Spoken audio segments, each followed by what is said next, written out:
clicking start now.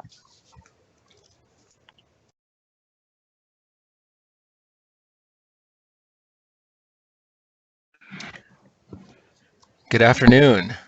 My name is Andres Mantilla. I am the Director of the Department of Neighborhoods at the City of Seattle. Thank you to everyone for joining us on this town hall this afternoon. This presentation is a collaboration with various departments within the City of Seattle in an effort to bring to you the most current information available. We're going to present this town hall into two parts. The first part will be a presentation from Mayor Jenny Durkan, followed by a question and answer period. The second part will be presentations from various departments. With regards to questions, I'd like to mention that this is a town hall focused on resident and neighborhoods. For any media attending, if you would like to ask questions, please reach out to the Mayor's Office communication staff. For residents asking questions, please type in any questions you would like to ask in the chat feature. For questions directed at Mayor Durkan, please type those during her speaking time. All others will be directed at the different departments and held for the second half of the town hall. We will do our very best to accommodate as many questions as we can. I would like to take this time to quickly remind you about the Mayor's COVID-19 resource page. This page is a great resource for finding the latest updates from the city, and it's updated frequently. So please visit the COVID-19 resource page at www.seattle.gov/COVID-19. I'm now going to pass it over to our Mayor, Jenny Durkan, to begin her presentation. Mayor. Thank you, Andres, and thank you to so many of the people from the city and from my department heads who you hear from. As many of you know, one of my favorite things as mayor has been to get out of City Hall, to be having town halls, roundtables, just showing up in businesses and restaurants. And we can't do that right now. So I'm really honored that you would take some time out of your day to join us here for this town hall. These are really unprecedented times, and we hear that time and time again, and I think it actually understates where we are. None of us have seen anything like this because it hasn't happened in Seattle in generations. The closest we can get is the 1918 flu, but we're such a different city than we were in 1918 that the profound impacts that the COVID virus and the response to it have had are so much greater at a scale than they were in 1918.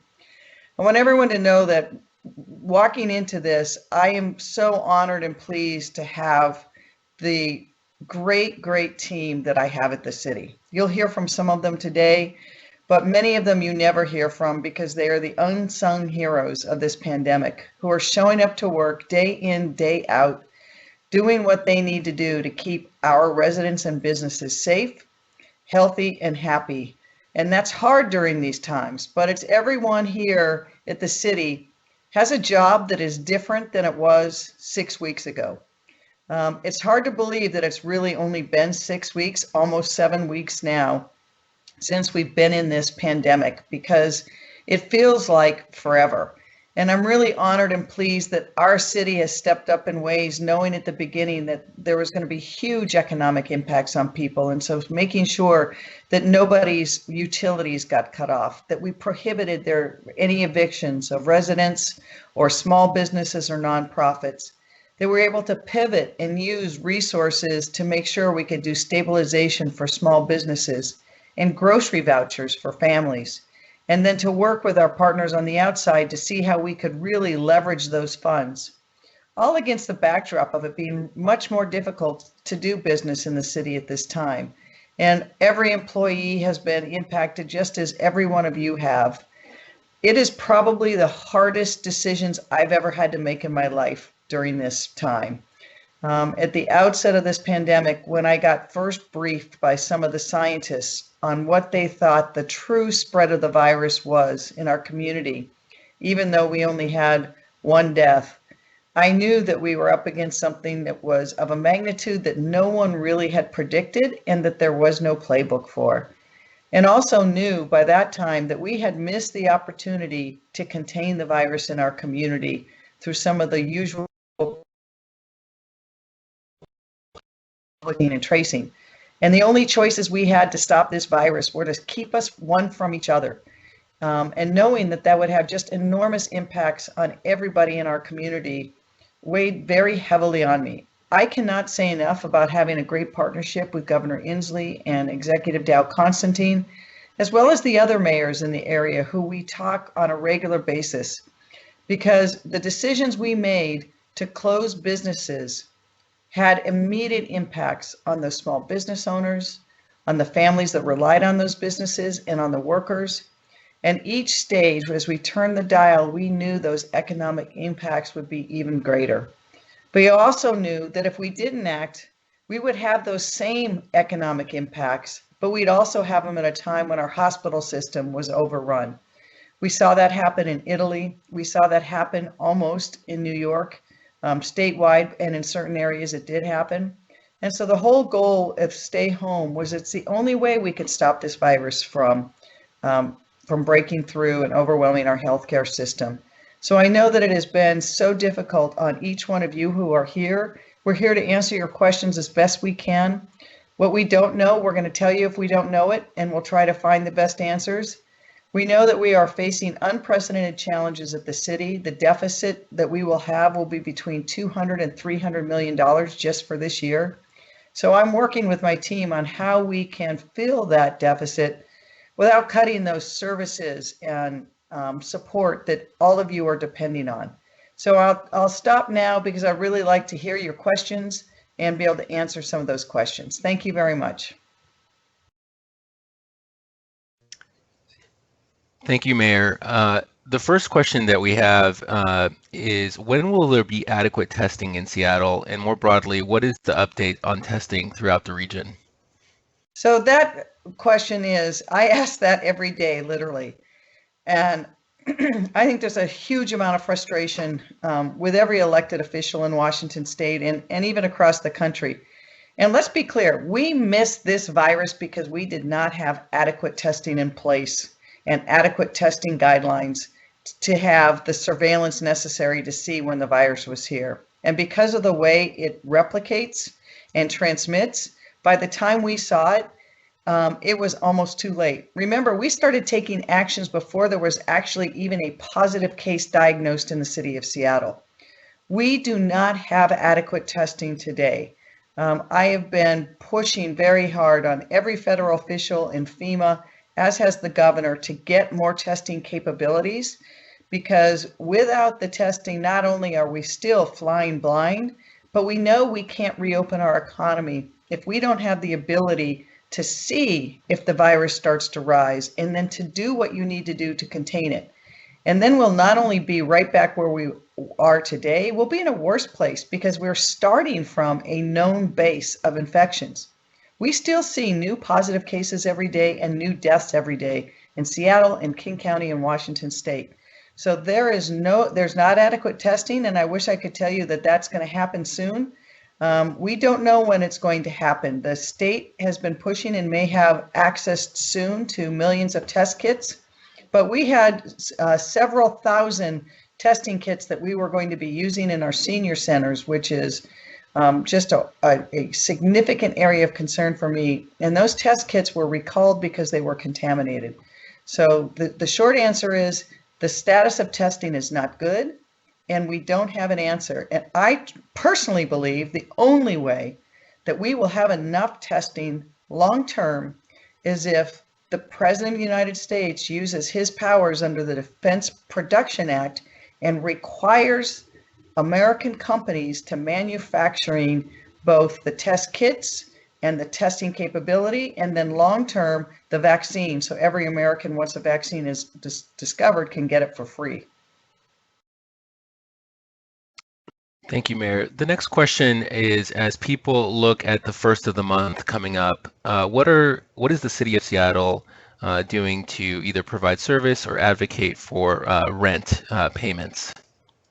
We're using every range of tools, and I am very mindful as the next first of the month rolls around. I think that April 1st was an incredibly painful time for people, and we were able to step up a rent payment program with United Way that we were able to have several $1 million in funding, but we know it's not enough. And so we're working to augment that fund with some additional resources that we're getting from the federal government. And we're also talking to the governor about how do we make sure that rents not only can people not get evicted, but that they can be frozen. We passed the city council under the leadership of council members and working with us passed a law that prohibited small businesses from commercial landlords from raising rent there.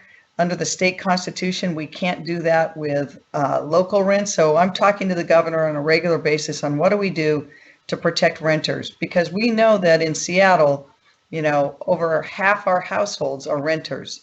And we need to make sure that we not only have the resources we need to get through this, but then when we come out of it, people aren't deeply, deeply in debt. So we're very mindful of that, and we're working very hard with all of our partners to see what relief we can get. The next question is around the different racial disparities that have been seen throughout COVID-19. What is the city of Seattle doing to acknowledge or address those racial disparities? That is such a great question. We have been at the city and with the county been pushing very hard to get that demographic information from the state because we were not getting it. We got our first look at it last week, and it indicates that while we're not seeing the same disparities that you're seeing nationwide, we are seeing some disparities. And so we're hoping to get more information on that and then see where those sicknesses and deaths are happening. I think the thing that we all know is that before COVID came, there were deep inequities in our economic system, and that those inequities really played along racial lines, and that those communities that had been suppressed and at the margins for so long did not enjoy the upswing in the prosperity of our city. And the disparities have been highlighted in such graphic relief through this COVID crisis. The first people to lose their jobs were our service workers and our small businesses, and many of those owned by immigrants and refugees. So it's why we've really focused our release efforts on seeing how we can address some of those disparities so that the small businesses that got the grants disproportionately that those grants went to businesses that were owned by people of color and immigrants and refugees. And we'll continue to look for ways that we can counteract those racial inequities as we move forward. And you're going to hear later from Mariko Lockhart, head of our Civil Rights Office, because they continue to work to see what we can do to address those racial disparities, both those that existed before this and those that are being made even more real during this crisis. The next question is around PPE, or personal protective equipment, with different guidance coming from the federal government, from the state. What is the city doing to acquire PPE and distribute PPE? We're trying to work with the state, the federal government, and our partners, and doing our own efforts. I can tell you that I never thought that the job of mayor would also include trying to find personal protection equipment for hospital workers and our first responders. But we spent an inordinate amount of energies and resources trying to do just that, and created our own warehouse distribution system to augment those that were in place, and tried to find PPE for our frontline healthcare workers. So we will continue to do that while we've reached a place where we think we have enough to satisfy the current demand. Everyone expects that we will see an uptick of this virus cyclically over the next several months, and then maybe a significant uptick again in the fall. We have to do everything we can to make sure that when that happens, we are not where we were 3 weeks ago when we had people sewing their own masks. In 2020, Seattle, Washington, in the United States of America, we should not need Betsy Ross to make protection equipment for nurses and doctors. Thank you, Mayor. The next question is around the impact that this has had on our arts organizations, especially arts organizations within the Central District and Central area. What is the city doing to support arts? So if you go to our Arts and Cultures office, we're doing a range of things. Not as much as any of us would like, but both Andres, who's on the phone here today, and Randy, who's the head of that program, we recognize from the beginning that arts and culture are such a critical part of who we are as a city. And that, just like the last question someone asked, the inequities in the arts and culture scene has been very broadly recognized, but people haven't done. And there's such a vibrant culture. So we're trying to develop a range of programs to support our arts and culture folks in this town, and everything from trying to highlight ways where we can get performances and other art displayed virtually, to trying to do grant monies to artists, to programs going to other organizations to support our artists. And I think Andres is going to discuss some of those in more detail with you. But it is so critically important, and the Central District in particular has some just amazing art and artists that has burgeoned again in the last several years, and we've got to make sure that we don't slip backwards and lose that vibrancy from our city. How is the city protecting or prioritizing other vulnerable communities or populations such as seniors? So at the very beginning of this, we knew that the virus was going to prey upon certain vulnerable communities more than others, and the demographics have shown that. And the two communities we were most concerned about at the beginning were our senior community and the other people with vulnerabilities. So sometimes that's people with disabilities or people with health problems. And then our homeless population, because they were also vulnerable, often because of the same issues. They're either senior, have underlying conditions, but also because of the conditions in which they're living. Our seniors right now, I think many have seen it in the news. It is probably one of the most heartbreaking aspects of where we are right now today in Seattle and across this country, is that we know a number of senior facilities currently today have patients and residents who have tested positive for COVID, and that the disease is spreading there, and that we don't have the resources like testing and places for isolation to deal with it. And we at the city are working really hard to work with our public health partners to see if we can help on that front. Obviously, the state through DSHS and public health are the primary leads on that. But Harold Scoggins, who's our chief of the Seattle Fire Department, had many of his emergency workers trained so that they could do testing. And in the last week and two, we've been in those facilities trying to test some of those seniors so that they and their families would know the status of their health and the health of the people who are working in those facilities. So it remains a significant concern for me. I don't think that we are responding enough as a nation. We need the resources to do it, and that it frankly, we are going to push as hard as we can, but we're also going to be available to help our public health partners so that they can, it's a huge challenge for them. The next question is around homeless services during this time for those that can't come inside.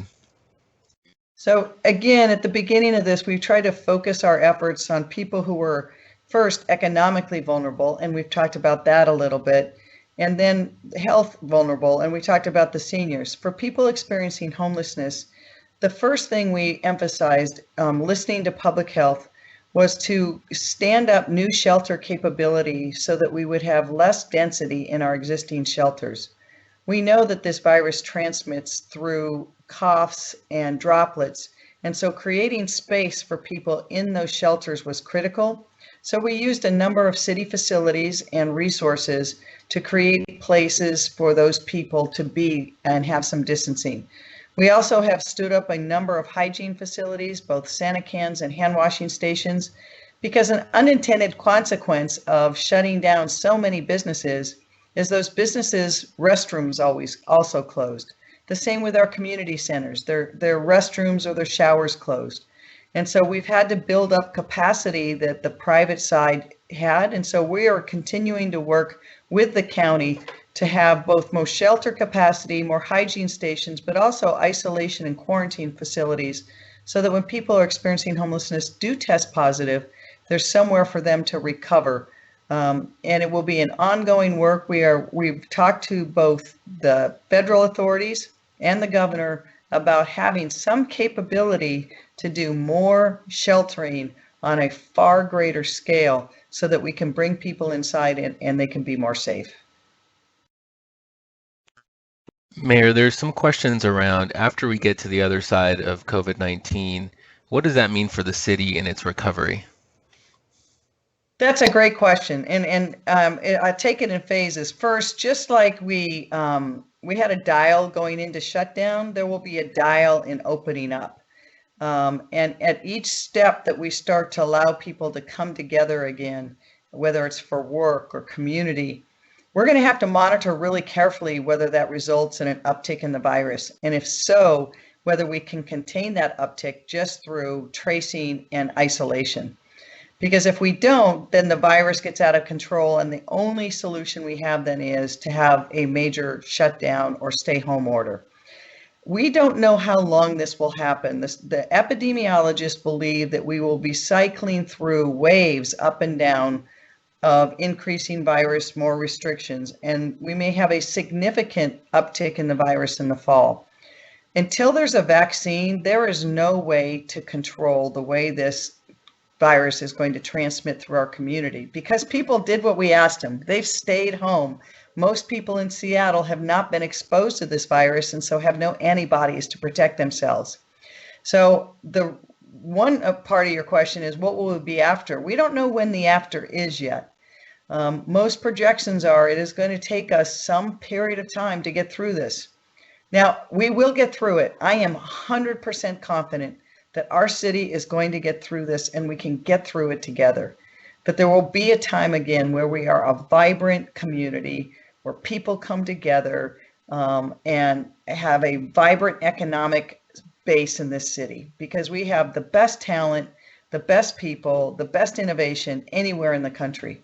But it is going to take some time to do there. And when we come out, my one hope is we learn the lessons of how this virus worked and the inequities that it showed, and that we rebuild a city that is better than the city before, that is more just than the city before, and that has fewer inequities than the city before.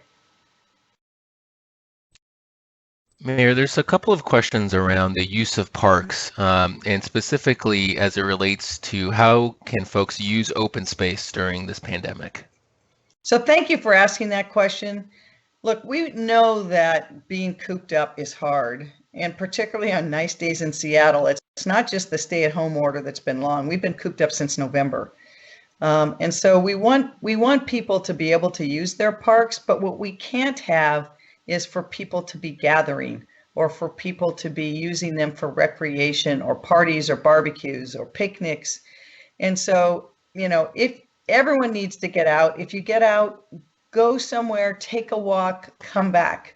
Do not use the parks in a way that we used them before. We really can't have people using parks as the same kind of recreational outlet we had before. So no group games, no barbecues, no picnics, no gatherings of any number. We're calling it keep moving because that's what we need people to do. We need you to keep moving. If you get on a street or a park that seems like it's crowded, it's time to go home. And I know that's hard for people, but too many people have sacrificed too much to flatten the curve. But we are still in such a precarious point that if this virus takes hold again, you could see what happened in New York, where they literally had people in doorways and hallways being sick. And we don't want that to happen here. So enjoy the parks, but go to them, walk.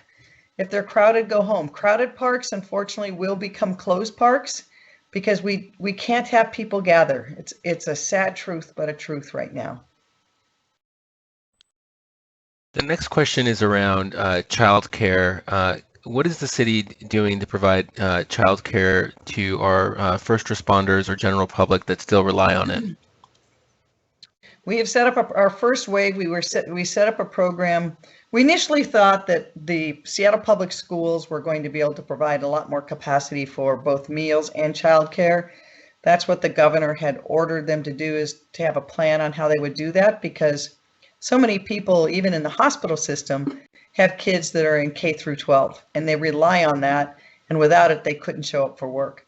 So when the schools closed and it became apparent that the Seattle Public Schools was not able to do that quickly, the city of Seattle set up a program for first responders and healthcare workers.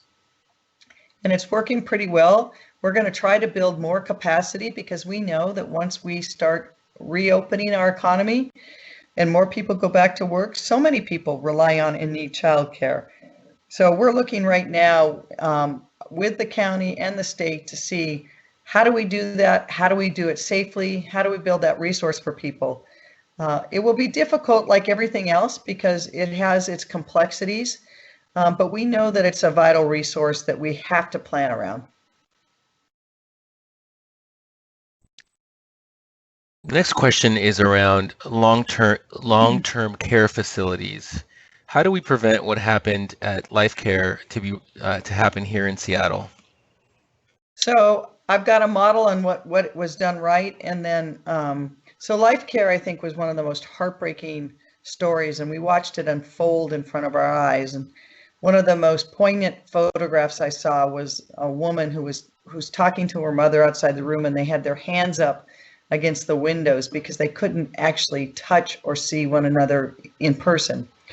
And when we had our first outbreak here, we had it at the Ida Culver House.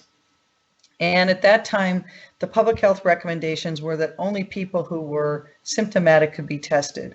We were able to work with the University of Washington and find a way to go in and actually test all of the residents and the workers, and then go back in case we missed any. And it worked very well. I think that is the model that everybody wants, is one, testing, but with that testing has to come infection controls, how to avoid the spread. This is a virus people are learning about daily, but it's highly, highly contagious. And in any congregate setting, people have to be scrupulous about the infection controls and the hygiene. So right now, the state has formed a task force from the governor appointed someone that is going to be going into every long-term care facility to both do infection control advice and testing. We're offering support to them. We all know that needs to happen as quickly as possible. And it is again the thing that for me that we need to, if we had the resources that we needed, I think it would be much further along. And it's long-term care facilities, not just in Seattle, but everywhere in Washington state and across this country, that there are places there that are congregate settings of the most vulnerable people. And we need to not only fix it for today, we need to make sure this doesn't happen again when this virus, if it comes back in the fall, that we don't have that kind of spread in those places. And the state, I know, is looking at this. I hope that they enact additional restrictions and requirements on every facility on what they have to do, that there's a way to get in and check and report, and that we have places that if someone is healthy in those situations, but you can't protect them, then we need facilities to be able to move people to, because there's been a shortage of that space. So it is still a huge, huge challenge in Washington state. It is a huge focus of mine as mayor. Our fire chief, Harold Scoggins, has been meeting with public health daily almost for about 3 weeks, 4 weeks, trying to move this forward. And we're doing what we can, but I think everybody would like to be able to do it on a greater scale more quickly. Mayor, the next question is, as central area families are dealing with the health and economic pressures, what can the city do to help families, particularly African American families, stay in their home or keep their home as additional gentrification and displacement pressures ramp up? That is such a great question. It's one we're thinking about now, is because the no eviction is one thing, but even for those people who may still own their home or long-term rentals, we want to have some tools in place. I'll be honest, most of it will have to come from the federal government or the state government in terms of resources. We've talked to the governor about mortgage relief and rent relief so that we don't have another pressure that causes displacement and gentrification. We also know that there is a huge healthcare gap and health services gap between our communities of color, particularly our African American communities and our Latino communities, compared to other communities. Even the life expectancy for a kid that's born and raised in South Park, varies significantly from one that's born and raised in neighborhoods like Laurelhurst. So mindful of that as we're going through this and the budgeting system that we have to, we want to make sure that we continue to focus our resources and work with our outside partners to fill gaps, because those healthcare discrepancies have only increased through this pandemic. And we have to make sure that we as a city are doing all we can to close those gaps.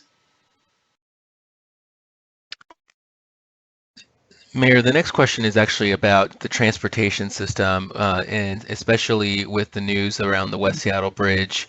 How does the city move forward with a fully functioning transportation system post COVID-19? So it's going to be very challenging in many ways for people in West Seattle, but for the city as a whole, Sam Zimbabwe, who's the head of Seattle Department of Transportation, has been looking at this from a number of levels, not just in terms of the bridges that are out, but in our bus system and our transportation system and our system for bikes and walking. And we want to make sure that as we come out of this, some positive notes are far fewer people are driving. The use of oil is way down. Our fight against climate change has increased, but we want to make sure that we bed some of those lessons so that we increase mobility. For West Seattle, I will talk about that specifically. We are very focused on how do we increase mobility in and out of West Seattle by every way possible. That bridge is not going to be usable for a period of time. We're not sure yet whether it can be repaired or we're going to have to replace it. The lower bridge has not very much capacity, and there's only so many other routes for driving in and out of West Seattle. So we are actively looking now at every other alternative and how it works together, because as your question noted, transportation and mobility has to be system-wide and has to work together. So we're looking at adding more foot ferries to West Seattle. We're looking at adding to see what other things there are to increase our mobility there. And we wanted to connect up with the other mobility that we have in the city. So how does it connect up with light rail and what light rail is doing right now? How do we have our buses, bus service has been cut significantly and will be cut again. How do we make sure that the bus services that communities rely on is there when they need it? So these are all questions that we're analyzing right now. I don't have all the answers for you because we're in that phase of trying to plan what the future will even look like and how we're ready for it.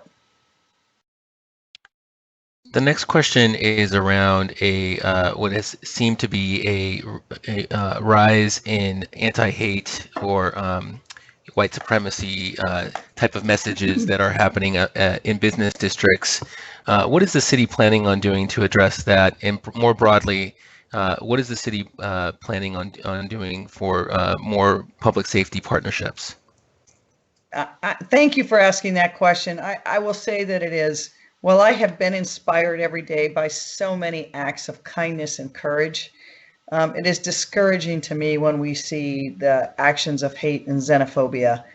And it comes from the top. The president's actions in this realm have made things worse.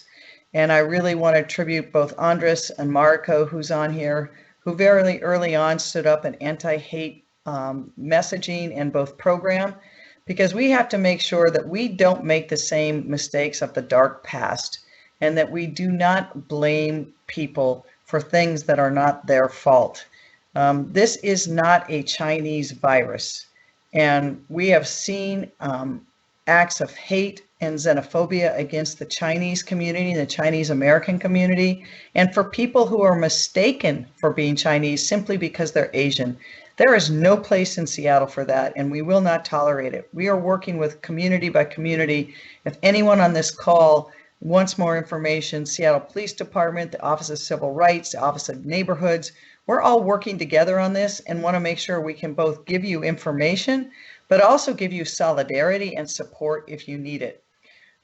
We will make sure that Seattle leads on this issue, and there's no space for this whatsoever. I have to thank our community-based partners who have stood shoulder to shoulder, regardless of who their community is, to say that nobody in this town will stand for that kind of hate and xenophobia. We won't. And so if anyone is feeling this, we have resources available at the city. We want to help you. We want to stand with you. If your community-based organization needs any assistance from the city on this front, please ask us, because it is a priority for me as mayor. It's a priority for everybody on this call. We in Seattle are better than that.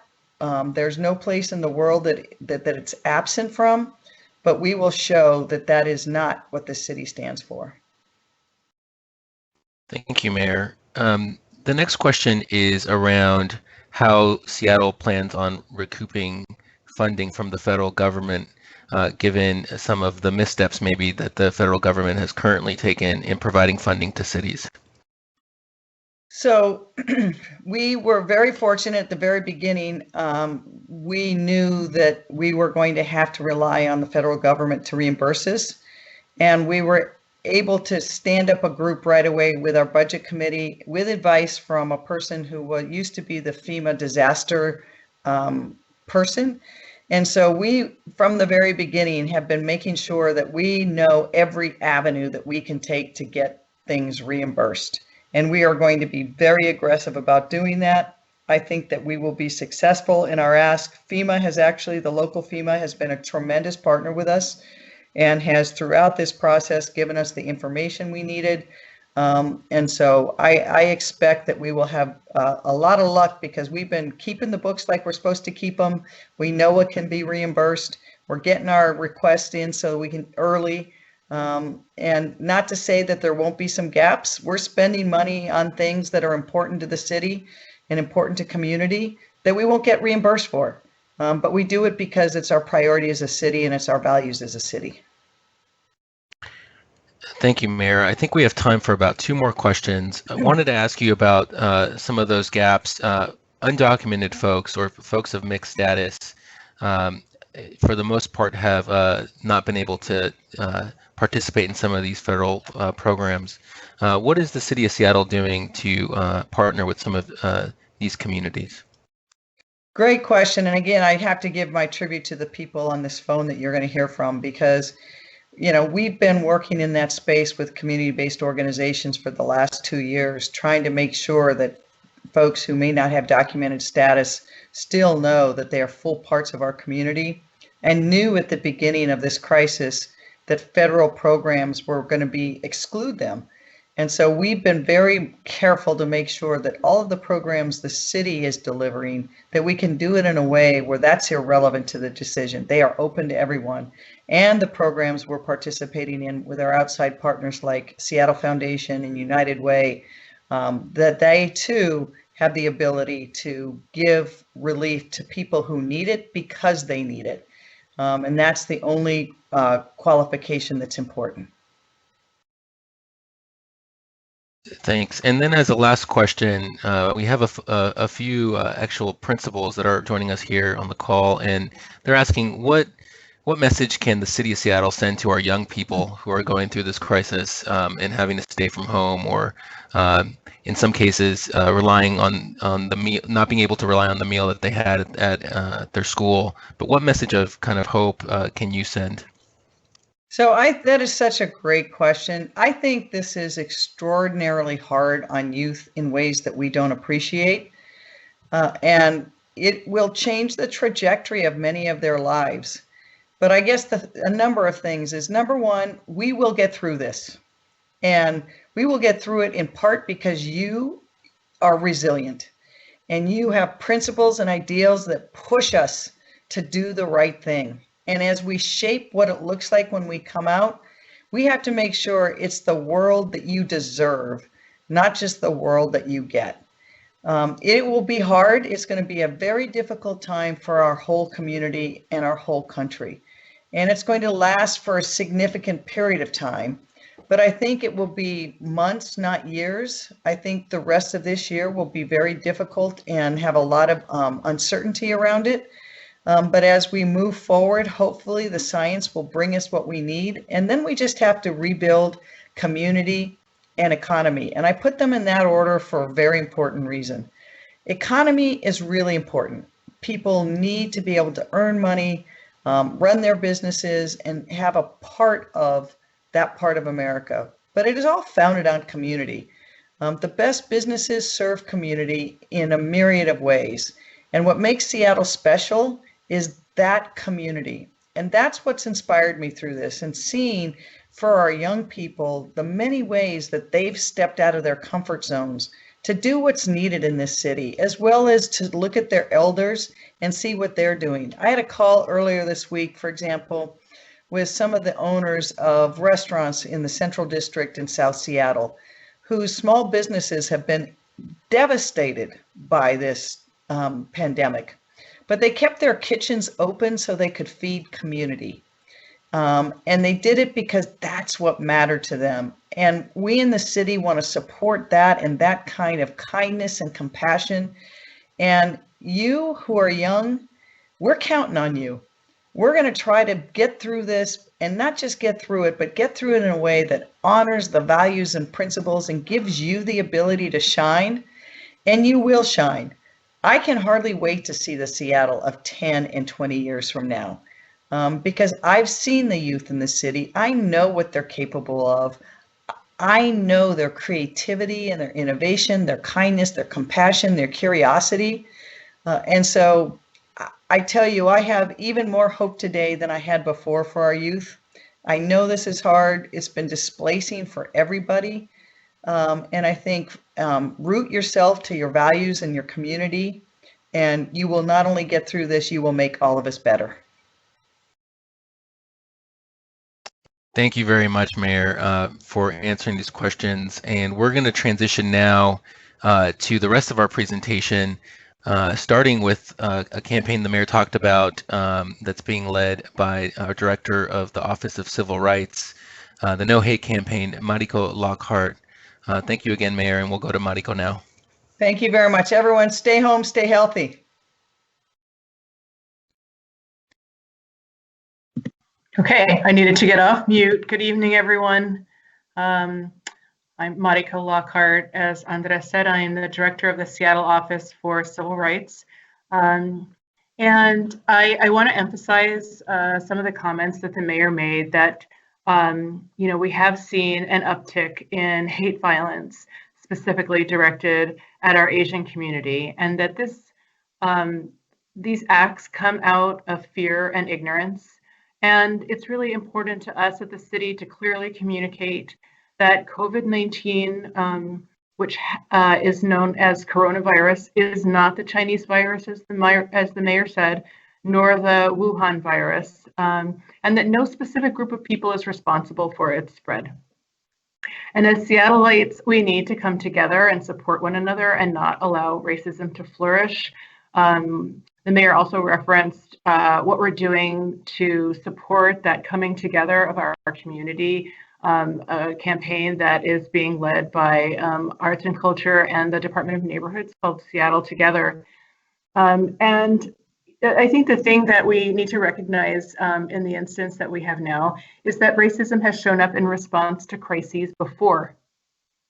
We have seen the incarceration of Japanese residents in World War II after Pearl Harbor. My own family was impacted by that. I have family members that were incarcerated at that time. We saw Islamophobic vitriol and violence after the 9/11 attacks on the World Trade Center.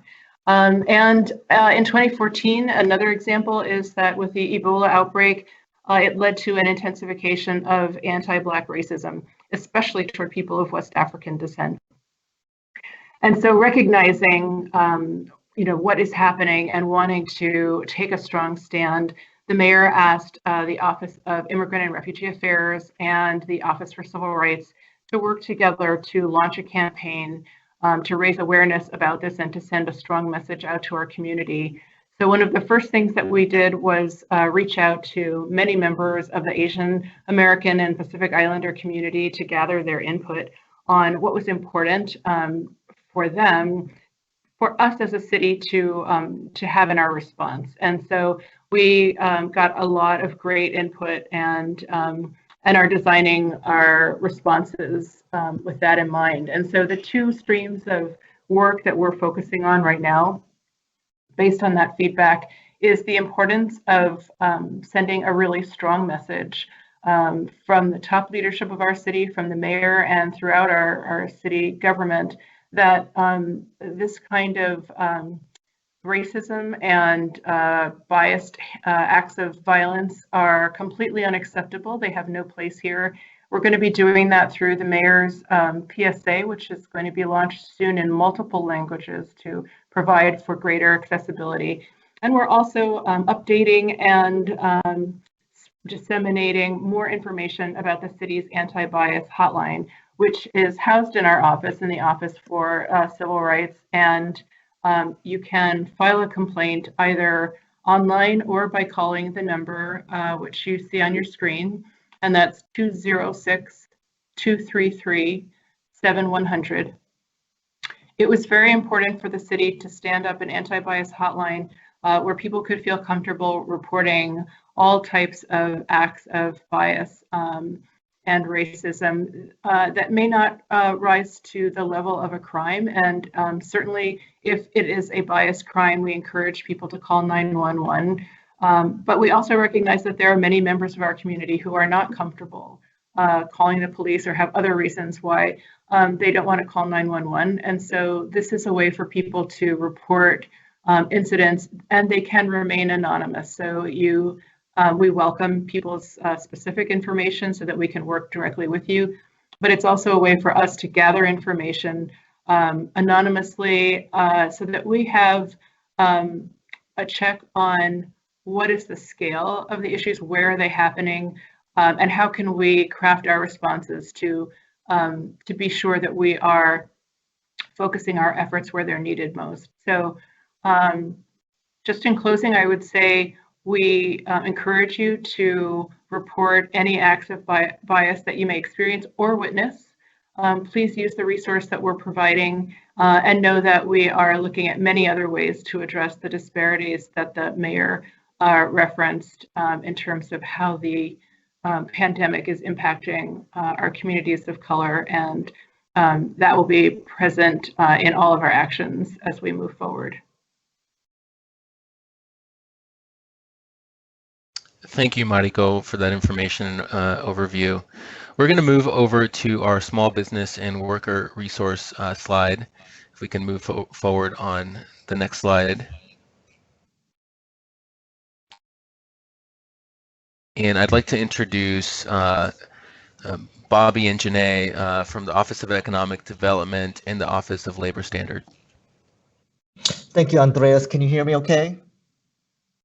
Yes. Okay, thank you, Andreas, for organizing this event and for your leadership throughout this process. And Marco, thank you for your presentation. Just to give a perspective about impact to small businesses, we basically, even before the national government, the federal government realized what was happening, the city of Seattle was facing economic hardship because we were the first city that faced or experienced the coronavirus more than any other cities. And as a result of that, we were the first to really hit the economic cliff where many of our small businesses were impacted right out of the gate. And so an average business here, we have in the city of Seattle, we have 36,000 small businesses. An average rent per business is around $7,200 per month. So already we're starting with a really a high cost for our small businesses, but when the pandemic hit, obviously, they were many just fell off the cliff and could not afford and sustain their businesses. And so the hardship here in Seattle was felt first, and it was felt very deep for many of our small businesses. As a result of that, we developed a portfolio of different initiatives to help our small businesses. Right out of the gate, we wanted to make sure there was flexibility around paying taxes. So the B&O tax is much more flexible now. You can pay at the later part of this year. These are targeting taxable income of $5 million or less. I won't go into the utility payments because my friends over at the Seattle City Public Utility will talk about that, so I'll skip over that part. But we also expanded grants using federal dollars. We just allocated what we call the small business stabilization funds to 250 micro businesses. We hope to be able to do that more in the near future. And also helping people understand how to navigate the federal dollars, the SBA loans, both Paycheck Protection Program and Economic Injury Disaster Loan programs are currently out of funds, but I understand that the federal government will be making additional investments in the near future. So please stay posted on that issue. Another initiative is just providing stability for our small businesses around rent, and by halting commercial evictions and putting a moratorium around evictions of small businesses and nonprofits. So that's something that we established. This particular rule targets independently owned businesses with 50 employees or less. Another creative solution that our friends at SDOT came up with is just providing much more flexibility around temporary restaurant loading zones to allow food pickup. So this is something that we have now put in place. The mayor also appointed former Governor Gary Locke and former City President Bruce Harold to a newly established task force called the Small Business Recovery Task Force. This committee represents small businesses who are providing advice on short and long-term policy recommendations to the mayor. And lastly, one thing I just wanted to also invite everyone to is every Wednesday we have a webinar sponsored by OED, Office of Economic Development, from 11 o'clock to 12 o'clock. And if you're a business owner and you have a question about unemployment insurance or access to grants and loans, SBA loan products, or other questions you may have, please join us every Wednesday from 11 to 12 o'clock. Thank you. I'll leave it at that. All right, thank you, Bobby. This is Jenny Jan. As folks said, I'm the interim director of the Seattle Office of Labor Standards, which is the city department that's responsible for overseeing our city's worker protection laws, laws like our minimum wage and wage theft laws, our domestic worker ordinance, and of course, our paid sick and safe time ordinance. Again, I want to thank everyone for joining us this evening to talk about all the resources here available in the city. I wanted to mention some of the services our office provides. Specifically, we provide a lot of educational materials and education and outreach on our different labor standards laws. We provide a number of guides and answer worker and employer questions. We also investigate and resolve potential violations of the law, and of course partner with our community organizations and business organizations to provide information to community. So tonight, with the next slide, tonight what I want to do is focus on one of our laws that's been implicated quite a bit by COVID-19. Back in 2011, our city passed the Paid Sick and Safe Time Ordinance, which is a law designed to protect public health in moments like these. This law ensures that employees and family members can stay home away from coworkers, schools, and customers when they're sick, which helps limit the spread of disease and helps support our community's economic security.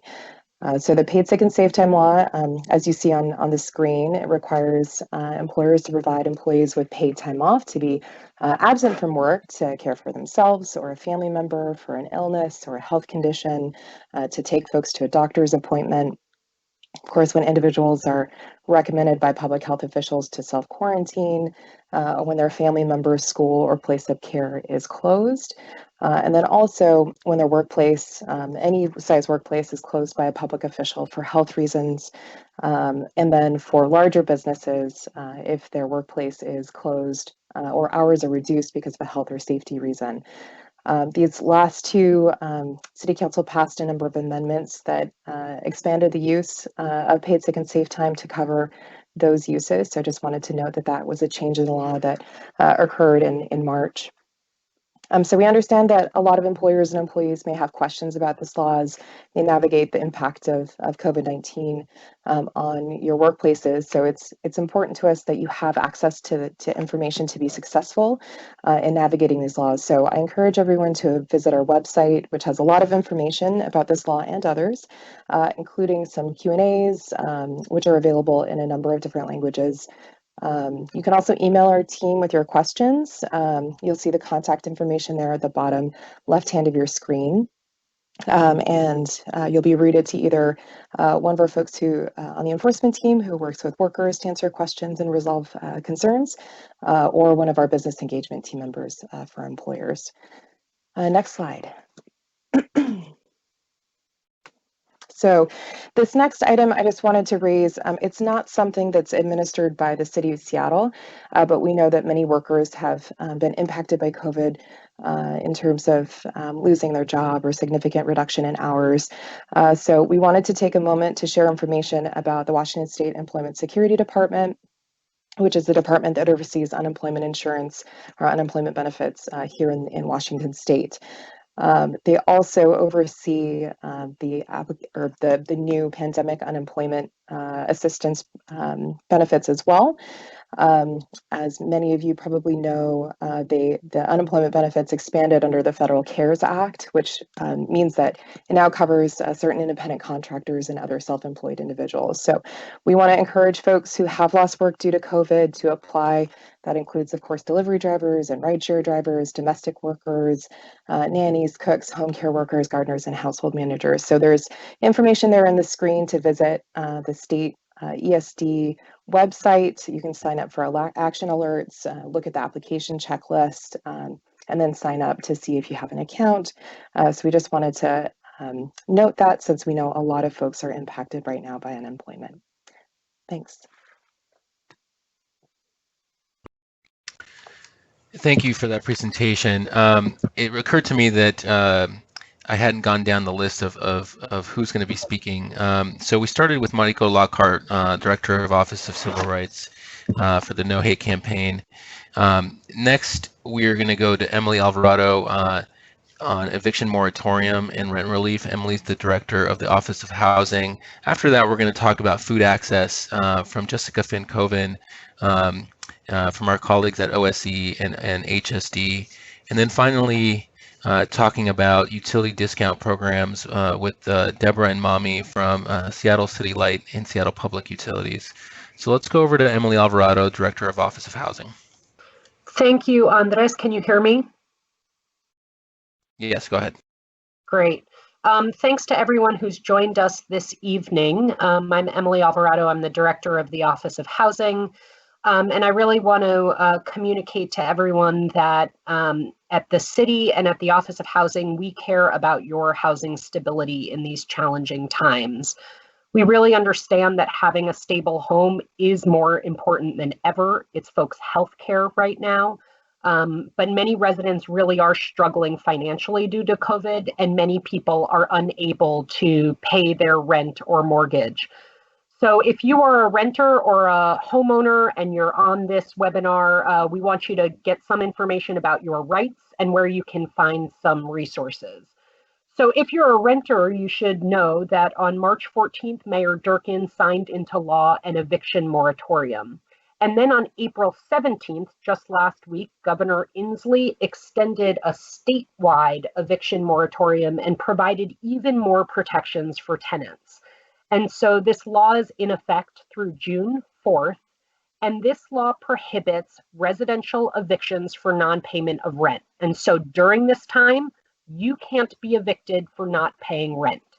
It prohibits landlords from charging late fees or other kinds of charges for non-payment of rent. And it prohibits landlords from increasing your rent or charging you more deposit amount.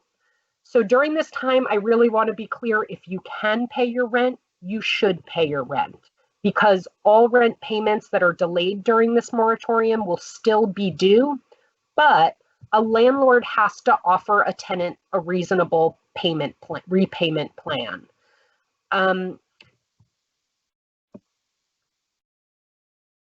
If you want more information from the city about rental payment plans and about the eviction moratorium, you can go to the website that you see at the bottom of your screen right now. Next slide, please. As the mayor talked about, the city is working hard to offer rental assistance for low-income households in need. And earlier this month, the United Way launched a rent assistance program called Home Base. And that provides rental assistance to households under 50% AMI who are impacted economically by COVID and unable to pay rent. I should pause for a second because I use language like AMI. That means about $4,900 a month for a household of 4, or around $3,400 for a single person were eligible for this program if they were impacted economically by COVID and unable to pay April rent. The city contributed $1 million to that fund. It was open for several days and was oversubscribed. But as you heard from the mayor earlier, we are committed to finding more resources, including using federal resources to help contribute to rent assistance. So we are optimistic that the home-based program will reopen. And if reopened, you can access rent assistance from them by calling 211. If you are a homeowner and you're having trouble, or you may soon have trouble making your mortgage payment, then the best advice is to start by calling your loan servicer. And that's the organization that you make your mortgage payment to. Depending on the type of loan that you have, they are either required or they're strongly encouraged to work with you in various ways to help out. If you still have trouble after you call your servicer, or if you're having trouble making your homeowners association or property tax payments, then you should call the Washington State Homeownership Resource Center, and the information is on this slide. They are a really good resource and can help you solve problems. I also want to say that we want to make sure that homeowners, particularly long-standing residents of the Central District, do not lose their homes because of this crisis. The Office of Housing, in partnership with HomeSite, has a program that uses our housing levy dollars to help income qualified homeowners become current on their housing payments and remain in their home. If you want more information about that resource, you can contact the Washington State Homeownership Resource Center, and they can get you connected to HomeSite. Again, we aim to be a resource for you and your housing stability during these really challenging times, and always feel free to reach out to us. You can contact us or get more information at seattle.gov/housing/COVID-19. And the last resource that you see on the page, I'm not sure if folks will use, but if you think that there's been a violation of the eviction moratorium, if you think that your landlord's taking actions that you believe violate that moratorium, you can feel free to contact the Attorney General's office, whose information is listed on this slide. Thank you, and stay safe and healthy, everyone. Okay, thanks, Emily. Sorry, I think we're having maybe some technical difficulties here. We're going to continue the presentation, if we can get the PowerPoint back up, with our food access presentation with Jessica and Audrey from the Office of Sustainability and the Environment, or OSE, and Human Services Department, or HSD. Jessica. Great, thanks, Andres. This is Jessica Fincoven, and I am on with my colleague Audrey Puring from the Human Services Department. And next slide, please. We know that food security is a real concern for folks right now. So I want to make you aware of some resources that are available. First, you can see this image here is from a map that is available on the mayor's COVID resource page that several people have mentioned in this call. You can get access to that map, and it's updated every weekday and shows food access points throughout the city. So you can find places you can go in your neighborhood for a variety of different food resources. I'll highlight a few of the programs that folks can access throughout the city.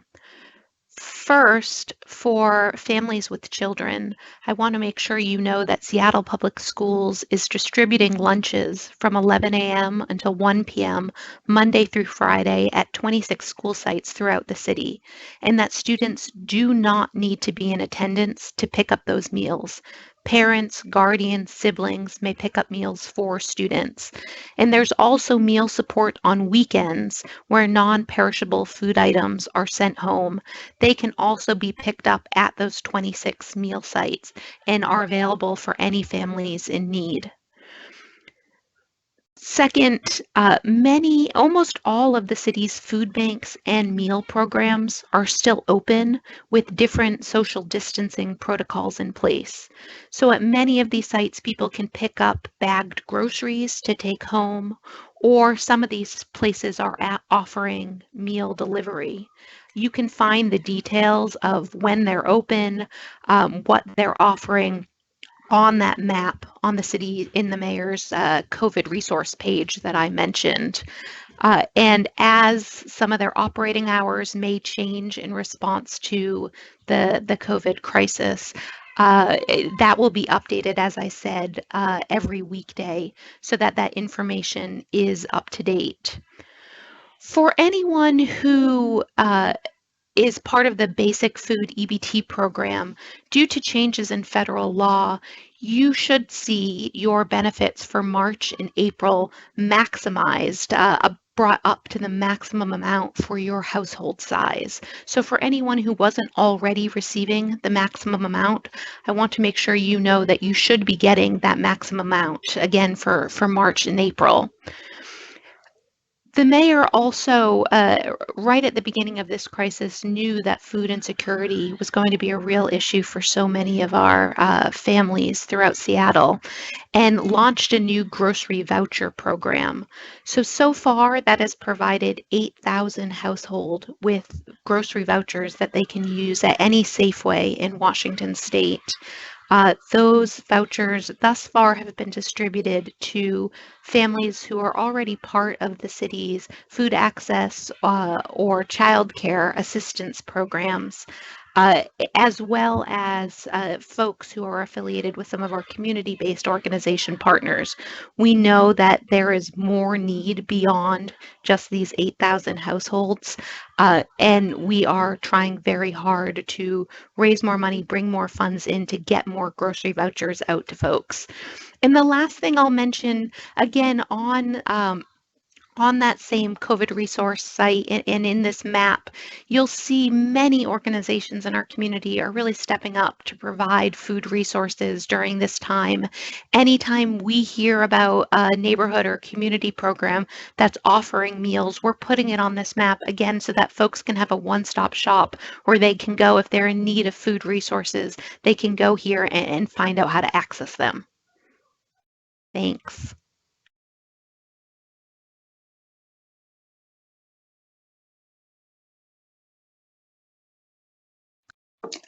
Great. We're going to move on to our utility presentation from Mami Hara from Seattle Public Utilities and Deborah Smith from Seattle City Light. Mami. Hi, thank you, Andres. I'm Mami Hara, as Andres said, General Manager of Seattle Public Utilities, and I'm going to share some information about how we are helping customers who have been negatively impacted by this crisis. First, I'd like to note that we are completely aligned with Seattle City Light as sister utilities of the city. So these relief policies that I'll be talking about apply to both utilities. I'll walk through the different kinds of relief that are available, and on the next slide, I'll walk through how customers can access these different kinds of financial relief from us. Starting at the top of this table, for both residential and commercial customers, we are suspending utility shutoffs through the COVID-19 state of emergency, which has been in effect since early March and will continue to be in effect until the mayor proclaims it to be over. We don't know when that will be at this point, but there will be no shutoffs, and customers do not need to take any action or make any requests to make this happen. We're also reconnecting any customer who previously had their service disconnected. Second, we're allowing more flexible payment plans for customers who indicate that they're having trouble paying their bill. This includes being more flexible about the amount of down payment that a customer can pay while setting up their payment plan, as well as the length of the repayment period they can choose. So far, the utilities has set up over 4,200 flexible payment plans in response to COVID. Third, we're allowing eligible residential customers to do what we're calling a fast track enrollment into the utility discount program, which we also call UDP. UDP provides 50% off every SPU bill that a customer receives and 60% off the city light bill. And normally a household has to submit proof of income documentation for each member of their household as part of this application to enroll in the UDP. But now, in response to the COVID crisis, the city is allowing households who meet the income requirements to simply fill out a short online form, which they just state their income and household size and attest to the truthfulness of that by signing the form, and submit it online for the fast track enrollment into the UDP. So far, 5,700 households have used the UDP fast track to enroll. Fourth, City Light is doing proactive research and outreach on behalf of both utilities to small business customers who are delinquent in their payments to proactively offer to set up flexible payment plans. And finally, we're waiving late fees and interest charges on overdue balances for residential customers, for small businesses, and for nonprofits. Next slide, please. So, how can customers access these various kinds of COVID-19 utility relief? First, you can contact the Utility Contact Center via phone at 206-684-3000 between the hours of 7:30 a.m. and 6 p.m. to set up a flexible payment plan and to learn more about our bill assistance programs. You can also submit an email online any time of day at this first link provided on the slide here. And to access the fast track enrollment for the UDP program, you can either go into the city's main UDP website, which is seattle.gov/UDP, where you can learn more about the UDP program and eligibility requirements, or go directly to the fast track application form. You can click on the link provided at the bottom of the slide here. And with that, I'll hand it off to Deborah. Hi, thanks, Mommy. That was great. And my name's Deborah Smith, and I'm the General Manager, CEO of Seattle City Light. My colleague, Mommy, did such a great job that I'm just going to touch on a couple of things because, as already mentioned, our programs mirror one another. So number one, we're going to keep the lights on and the water flowing. So just know that we're prepared to maintain essential services. We have our crews on staggered shifts. That's to keep them safe and to make sure that there are always folks available to respond to emergency situations. So you'll see fewer of our trucks, fewer of our folks, but we have more than enough people to make sure that if anything goes wrong, we will respond as we always do. And those are the times when we really do step up, and our crews and our folks are very accustomed to responding in an emergency. We're committed to keeping our employees and the public safe. So when you do see crews out and about, you'll see them social distancing, you'll see them wearing protective equipment, PPE, masks, etc. And we're doing all we can to keep them safe so that they're there to take care of you. We've closed our public-facing counters, but as Mommy just mentioned, we don't need to be in the office to serve you online. So please take note of both the online and the phone number where you can reach us. Next slide, please. Next slide, please. Oh, well, I think we skipped one. And we're here to help. I guess that's what I want you to know. So if you have trouble paying your utility bill, whether it's an SPU bill or a city light bill due to COVID, let us know. We'll work with you. We've already discussed the UDP and the fast track. So I have two other comments I just want to make. One is we know that you're at home more. You're working from home, you're schooling from home, it's a hard time. So we've now paused at City Light, and this is true for much of the city as well. We've all paused now at this point, all planned outages. So you may see our folks out in the public right of way installing new poles, but we won't switch the service to those new poles until we get through this difficult time. So we will work with you, and we're committed to proactive communication before we resume our normal processes. And lastly, we also know because you're home, you are perhaps using more power or more energy than you normally do. Our energy efficiency folks are still available to help you. You can find that information out on the website, and we'd love to give you ideas. We also have information about how to save and reduce bill costs on our website, and look forward to helping you in any way possible. Thank you very much.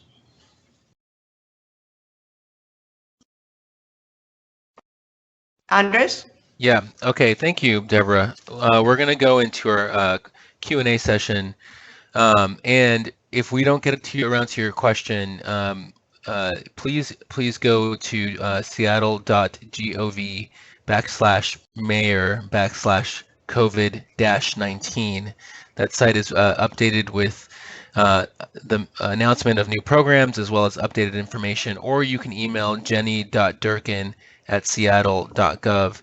I want to turn to some of the questions around the business assistance program. So I'm going to ask Bobby to jump back on to give there's a couple of different questions around the lottery, the way it was carried out. Why was $10,000 chosen as an amount and maybe more importantly is what does the next round of funding look like for OED and for small businesses in need?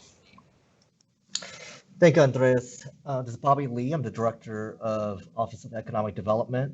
The color of the money that we use for this round of grants for small businesses is federal dollars. And the federal dollars comes with certain rules that we have to comply with. And the definition for micro businesses is 5 or less employees.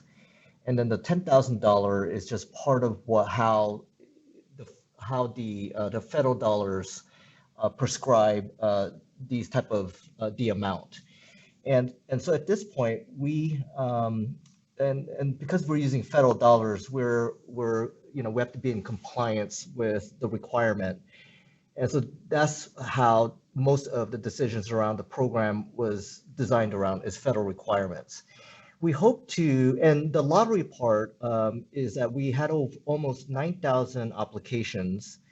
Of that, 7,000 were in general compliance. They were qualified applications. And at some point, we had to figure out a way to make a decision about who receives the 250 grants. And so out of 7,000, then you have 250 grants that would ultimately benefit from this program, or 250 small businesses that would benefit from this program. And so it's obviously, it's just simply not enough money to help everyone. And so we recognize that, and we hope to raise private dollars now at this point to supplement this program.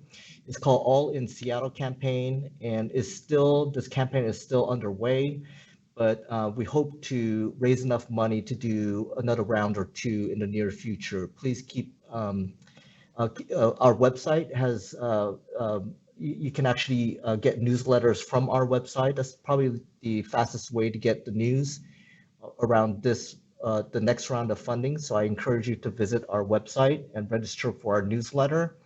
And please, when it does go, when we actually go for another round, please apply. And the rules around the private dollars are going to be slightly different, most likely. So we'll keep you updated as we go. Bobby, there was another question around what does the makeup of successful applicants look like on kind of racial and ethnic lines in terms of demographics. Can you give us an update there as to where the money's been going? Yeah, out of the 250 small businesses, the micro businesses that received the grant, about almost 80% the owners are people of color. All 250 micro businesses are 80% below AMI, which is the area medium income, which is again part of the federal requirement. And also when we allocated these dollars, we also we put more weight on the underserved neighborhoods so that those who are really, because these dollars was really targeting to support our underserved communities. And so those are the basic formulas that we use to allocate the dollars. Thank you, Bobby. I'm going to turn to Jessica Finkoven to talk about food. There's a question around Central Seattle or Central area. The Central District is a food desert, and where do seniors go, especially those with disabilities, to access food? Thanks, Andres. Yeah, so of course we know that food security hasn't only become a problem in the last month or so. So the city does have programs to help increase access points to food. I want to stress that I am happy, of course, for people to personally reach out, happy to help connect folks to resources, or happy to talk about broader food access point needs outside of COVID in anyone's communities. I want to let you know about a few programs we have at the city. First, we offer a program called Fresh Bucks, and you can find out more about that at Fresh Bucks Seattle. And that serves to provide our residents with lower incomes or residents who may be food insecure with additional money each month that they can use for healthy fruit and vegetables. And they can use those at a number of access points, including many local neighborhood grocers, Safeway stores throughout Seattle, and farmers markets throughout Seattle. I don't mean to keep talking about this map, but the map that I mentioned on the city's COVID resource page, that really is the easiest way right now to go and look at in your specific neighborhood, right around you, what are the programs that are available. And many of those programs don't require you to go in. They'll connect you with meal programs for seniors or anyone else who may be homebound. It will be a way to say, what is the provider that is closest to me or that serves the population that I fit in? And many of these programs do not require you to go in. They will deliver a meal or deliver groceries in many cases to your door. Thank you, Jessica. The next question is around our UDP program, the utility discount program. Actually, I'm sorry, I'm going to go to Emily Alvarado to talk about a question around rent relief and what's called mortgage forbearance as mandated by the CARES Act. What is the status of the mortgage forbearance mandated by the CARES Act? Thanks, Andres. Thanks for that question. For those of you out there who don't know, mortgage forbearance basically allows you to pause paying your mortgage.